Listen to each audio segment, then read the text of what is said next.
What would you do if you caught your neighbor, someone you trusted, trying to break into your home in the dead of night? My name is Emily Harper, and I never thought I'd have to answer that question until the night Karen Walsh, the woman next door, changed everything.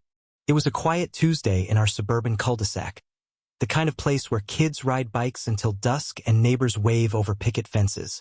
Karen, in her late 40s, was the picture of perfection. Always in pressed linen, her lawn manicured, her smile wide but sharp. She'd bring casseroles to block parties, but her compliments always carried a sting.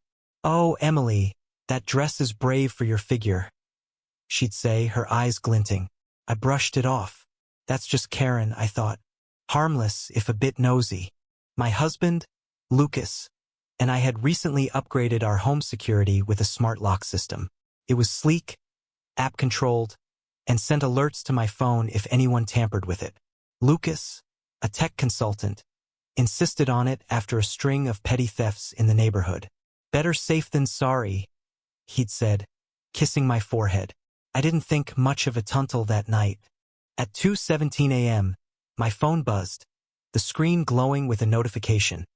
Front door lock tampered. My heart jolted. Lucas was away on a business trip, and I was alone with our 6-year-old daughter, Mia, asleep upstairs. I crept to the window, peering through the blinds. There, under the dim glow of our porch light, was Karen. She wasn't holding a casserole this time. She gripped a pair of bolt cutters, her face twisted with determination as she worked at the lock. My pulse raced. Why was Karen, of all people, trying to break in? I grabbed my phone, ready to call 911, when I heard Ida low, guttural hum, like a swarm of bees. Floodlights snapped on, bathing the street in blinding white. Black SUVs roared into the cul-de-sac, tires screeching. Men in tactical gear poured out, shouting, "FBI! Drop the weapon! Hands in the air!" Karen froze, the bolt cutters clattering to the ground. Within seconds, she was face down on my lawn, hands cuffed behind her back. I stood there, mouth agape, as an agent pounded on my door. "Ms. Harper, we need to speak with you. Now." The next hour was a blur. The agent, a stern woman named Agent Torres, sat me down in my living room. Mia, mercifully, stayed asleep. "Karen Walsh isn't who you think she is," Torres said, her voice clipped. "She's been under surveillance for months. We've been tracking her as part of a larger operation."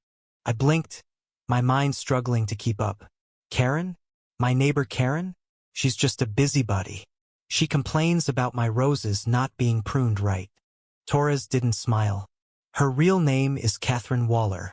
She's a fixer for a syndicate involved in money laundering and identity theft. Your smart lock? It wasn't just a lock to her. It was a barrier to something she needed inside your house." My stomach churned. What could she possibly want from us? "We're nobody special." Torres leaned forward. "We believe she was after documents your husband brought home from his last trip. Financial records from a client his firm consults for. That client is tied to her syndicate." I shook my head, the room spinning. "Lucas? My Lucas?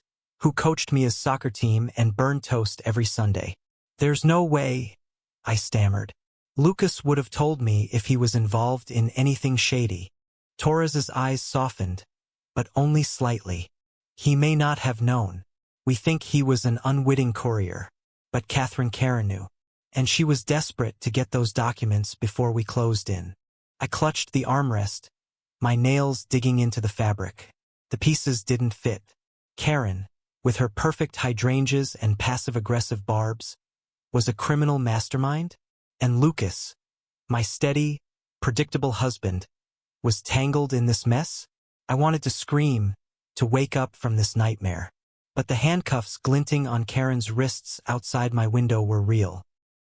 The next morning, I sat Mia down with cartoons and cereal, trying to act normal while my world unraveled. The FBI had taken Karen away, but their questions lingered. They'd searched my house, found nothing, and left me with a warning. "Don't leave town, Ms. Harper. We'll need to speak with your husband when he returns." Lucas's flight landed that afternoon. I met him at the airport, my heart a knot of dread. He looked exhausted, his tie loosened, his smile fading when he saw my face. What's wrong?" he asked, dropping his suitcase. I told him everything: Karen, the bolt cutters, the FBI. His face went pale, and for a moment, I thought he'd confess to some dark secret. Instead, he sank onto a bench, running a hand through his hair. "I swear, Emily, I had no idea. Those documents, they were just routine contracts. Or so I thought." I wanted to believe him. I did. But doubt crept in, cold and sharp. "Lucas, if you're hiding something, you need to tell me. For Mia's sake." He grabbed my hands, his eyes pleading. "I'm not hiding anything. I love you. I love Mia. I'd never put you in danger." I nodded, but the unease didn't fade. That night, as Lucas slept, I rifled through his briefcase. I found the documents, dense financial reports, names and numbers I didn't recognize. I snapped photos and sent them to Agent Torres, my hands trembling. If Lucas was innocent, this would clear him. If not, I couldn't finish the thought. Days passed, and the neighborhood buzzed with gossip. Karen's house sat dark, her perfect lawn growing wild. Then came the twist I never saw coming. A man knocked on my door one evening, introducing himself as Tom Reynolds, a private investigator. He was in his 50s, with a weathered face and a voice like gravel. "I've been hired by someone who wants to help you," he said, handing me a business card. "You're caught in something bigger than you realize." I frowned. "Who hired you?" He hesitated. "Your sister, Claire." My breath caught. Claire?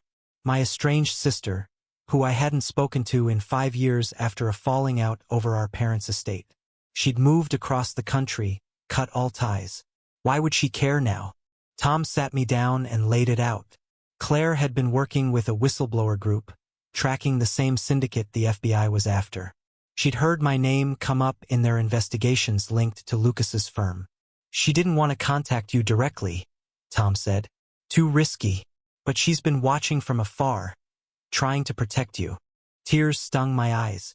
Claire, the sister I'd written off, was out there fighting for me? The revelation cracked something open inside Margaret: love, and a desperate need to make things right. But there was no time for reconciliation. Tom revealed the syndicate had operatives embedded in Lucas's company. Karen wasn't working alone. Someone else was watching us, waiting for the documents to surface. The final blow came a week later. Agent Torres called me to the FBI field office. They'd analyzed the documents I sent. Lucas wasn't just an unwitting courier'd been flagged as a person of interest. The evidence was circumstantial but damning. Encrypted emails, offshore accounts, and a pattern of trips that aligned with syndicate activity. "We're bringing him in for questioning," Torres said. "I'm sorry, Emily." I drove home in a daze, Mia's laughter from the back seat a cruel contrast to the storm in my chest. When Lucas walked through the door that evening, I confronted him. "Tell me the truth, Lucas. All of it." He broke down, tears streaming. "I didn't know at first, I swear. But they offered me money more than we'd ever need.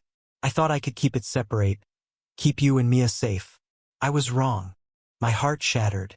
The man I loved, the father of my child, had betrayed us. Not for greed, he claimed, but for a twisted sense of providing. I wanted to scream, to hit him, but all I could do was whisper, 'Get out.'" The FBI arrested Lucas the next day. The syndicate unraveled, thanks to the documents and Claire's whistleblower group. Karen Catherine was indicted, her perfect facade stripped away. I reconnected with Claire, our first call filled with tears and apologies. But the victory felt hollow. Mia asked where Daddy was, and I lied, saying he was on a long trip. How do you tell a child her father traded her safety for a payout? I stood on my porch one night, staring at Karen's empty house. The roses she'd mocked were wilting, like everything else in my life. I trusted my neighbor, my husband, my sense of security. All of it was a lie. The smart lock still gleamed on my door. A cold reminder that safety is an illusion when the danger comes from those closest to you. ND.